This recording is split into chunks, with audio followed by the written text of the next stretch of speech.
subscribe.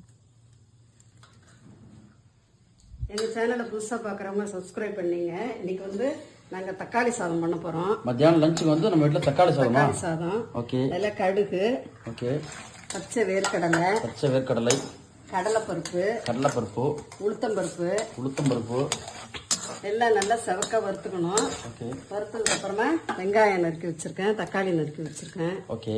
அப்புறம் காய்கறி வந்து பீன்ஸு, கேரட்டு, உருளைக்கிழங்கு, பச்சை பட்டாணி எல்லாம் போட்டு மஞ்சப்பொடி, காரப்பொடி, உப்பு எல்லாம் போட்டு நல்லா வதக்கிட்டு சாதத்தில் போட்டு கலர வேண்டியது தான்.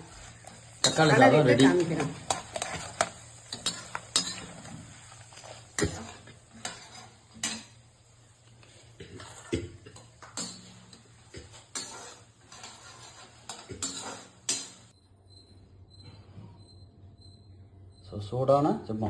சூடான சுவையான தக்காளி சாதம் ரெடி பண்ணியாச்சு. அதுக்கு சைட் டிஷ் வந்து வெங்காயம் ஆனியன் பச்சடி பண்ண போகிறோம். ஆனியன் பச்சடி. ஆமாம்.